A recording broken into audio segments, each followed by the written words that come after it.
नजर है उसके सामने से ना तो ओवरसीज पाकिस्तानियों में से कोई सहाफ़ी मुझे नजर आया है, ना कोई डॉक्टर फैसल जैसे सफ़ीर नजर आए हैं जिनको वो तमगे दिए गए हैं या उनको उनके लिए ऐलान किया गया है। मीडिया की पाकिस्तान में लिस्ट आई है जिनको अनाउंस किया गया, कुछ को दे दिया गया, कुछ को 23 मार्च को मिलेगा, लेकिन कोई ओवरसीज पाकिस्तानी से मीडिया को बंदा नजर नहीं आया। तो ये नहीं होना चाहिए। क्या आप लोगों को या हुकूमत पाकिस्तान को जो ओवरसीज पाकिस्तानी है, और उसमें से खास अगर बात की जाए तो सोशल मीडिया के जो एक्टिविस्ट हैं, जो इलेक्ट्रॉनिक मीडिया के लोग हैं, जो प्रिंट मीडिया के लोग हैं, या जो सफारतकार हैं, क्या उनका कोई कारनामा नहीं है? ओवरसीज पाकिस्तानी जो पूरी दुनिया में आबाद है और वेल सेटल्ड है, और जब कभी भी पाकिस्तान को सफारत की जरूरत होती है, सफारतकारी की जरूरत होती है, तो वो बढ़ चढ़ कर हुकूमत पाकिस्तान के साथ और मुसल्लह अफवाज के साथ खड़े होते हैं। और जिसकी जिंदा मिसाल इस मरतबा भी जब ऑपरेशन बुनियादुल मरसूस शुरू किया गया तो देखी जा सकती थी और लोगों ने देखा।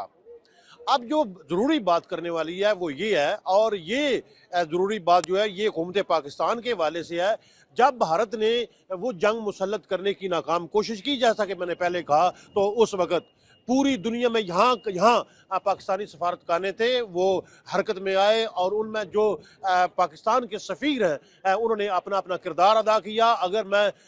ये कहूँ कि बरतानिया और अमेरिका ये इंतहाई अहम स्टेशन समझे जाते हैं, और यहाँ पर जो पाकिस्तान के सफ़ीर हैं वो अपना अहम किरदार अदा करते हैं। मैंने देखा और मेरे साथ आप सब ने देखा कि जिस तरीके से डॉक्टर मोहम्मद फैसल ने हालत जंग में इंटरनेशनल मीडिया पर आकर पाकिस्तान को रिप्रेजेंट किया, और पाकिस्तान का बयानिया अल्फाज और अच्छे अल्फाज और सादा अल्फाज में लोगों के सामने पेश किया, वो काबिल तहसीन है। जब मैं सफारतकारों की बात कर रहा हूँ तो वहीं पर मैं बात करूँगा जो पाकिस्तान का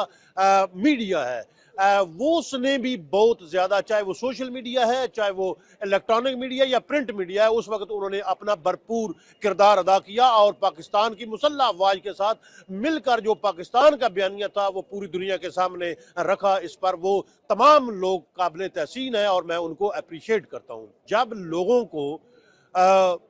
नवाजा गया, यानी कि उनके जो कारनामे थे उनको रिकनाइज किया गया, उनको अप्रिशिएट किया गया, तो हुकूमत पाकिस्तान खास करके जो वजारत खारजा है वो ओवरसीज पाकिस्तानियों को भूल गए, और वजारत खारजा के साथ जो हुकूमत है वो जो बैरूनी ममालिक में पाकिस्तान के जो गयूर सफ़ीर हैं उनको भूल गए। और किसी तौर पर भी जब अवार्ड की लिस्ट आई जो 14 अगस्त को अनाउंस किया गया, या जिन लोगों को दिया गया या जिनको 23 मार्च को देने हैं, उसमें जो मेरी नज़र है उसके सामने से ना तो ओवरसीज पाकिस्तानियों में से कोई सहाफ़ी मुझे नजर आया है, ना कोई डॉक्टर फैसल जैसे सफ़ीर नजर आए हैं जिनको वो तमगे दिए गए हैं या उनको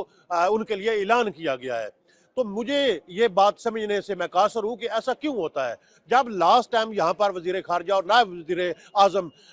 जनाब इसाक डार साहब तशरीफ लाए थे, तो उस वक्त भी लास्ट टाइम मैंने उनको ये कहा था कि वो ओवरसीज पाकिस्तानी और ख़ास करके जो बैरूनी ममालिक में जो सफारतखाने हैं वो पाकिस्तान की सफारतकारी में अपना अहम किरदार अदा करते हैं। तो जब कभी भी तमगों की बात हो तो उनको भी मलूज़े खातर रखना चाहिए, ताकि जब आप उनको रिकनाइज करेंगे, जब आप उनको अप्रिशिएट करेंगे तो अच्छे तरीके से काम कर सकेंगे। इसी तरीके से 2 दिन पहले जब वज़ीर खारजा की यहाँ पाकिस्तान हाई कमीशन में यहाँ पर एक प्रेस ब्रीफिंग थी, उनके पास टाइम बहुत शॉर्ट था और इसलिए वो जल्दी में थे और उन्होंने तमाम लोगों के सवालात नहीं लिए। मेरा सवाल भी मिस हो गया। मैंने भी यही सवाल उनके सामने उठाना था कि आखिर वो कौन सी वजह है, क्या कहाँ ही कोई वजारत खारजा में नेगलिजेंस है या किसी और लेवल पर है? क्या आप लोगों को या हुकूमत पाकिस्तान को जो ओवरसीज पाकिस्तानी है, और उसमें से खास अगर बात की जाए तो सोशल मीडिया के जो एक्टिविस्ट हैं, जो इलेक्ट्रॉनिक मीडिया के लोग हैं, जो प्रिंट मीडिया के लोग हैं, या जो सफारतकार हैं, क्या उनका कोई कारनामा नहीं है इस जंग में जो पाकिस्तान ने भारत से जीती और भारत को नाखून चने चबवाए? क्या उन्होंने अपना बयानिया दुनिया के सामने नहीं रखा? क्या उन्होंने दिन रात एक करके पाकिस्तान को अच्छे तरीके से रिप्रेजेंट नहीं किया? अगर किया है तो फिर उनको इग्नोर क्यों किया गया है और उनको उनके नाम क्यों नहीं वो तमगों वाली लिस्ट में आए? तो मैं तो वो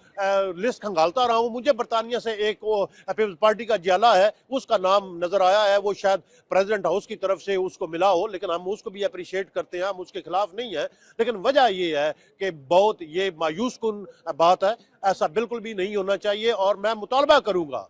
कि अभी कुछ लोगों को तो नवाज दिया गया, यानी कि अगर मैं पंजाब की बात करूं तो मुख्तलिफ अजला से कुछ जो है ना वो डीपीओज को, वो कुछ डीसीओज को वो इसलिए नवाजा गया, तगमे दिए गए कि उन्होंने जब वो कोई ड्रोन आया तो उस पर अच्छी कारकर्दगी का मुजाहरा किया। अगर उन्होंने किया तो लाजमी बात है इन लोगों ने भी तो किया है ना, ये भी तो स्वार्थकारी करते रहे हैं। मीडिया के लोगों की बात करूं, बड़े बड़े नाम है, उनको किसी तरह से जो मीडिया की पाकिस्तान में लिस्ट आई है जिनको अनाउंस किया गया, कुछ को दे दिया गया, कुछ को 23 मार्च को मिलेगा, लेकिन कोई ओवरसीज पाकिस्तानी से मीडिया को बंदा नजर नहीं आया। तो ये नहीं होना चाहिए। इसलिए अगर आप एक तरफ तो बात करते हैं कि ओवरसीज पाकिस्तानी अपना किरदार अदा करें, वो करते हैं, वो ना तो किसी पॉलिटिकल जमात के लिए करते हैं, ना वो किसी अपने एजेंडे के लिए करते हैं, वो पाकिस्तान के लिए करते हैं, क्योंकि वो पाकिस्तान को अपने दिल के करीब समझते हैं। तो इसलिए हुकूमत पाकिस्तान को भी चाहिए कि जब जब कभी मौका हो तो उनको भी अप्रिशिएट किया करें, रिकग्नाइज किया करें, ये पाकिस्तानी है और ये पाकिस्तान के लिए काम करते हैं, ये किसी और के लिए नहीं करते। तो आखिर में मैं मुतालबा करूंगा वज़ीर आज़म पाकिस्तान से और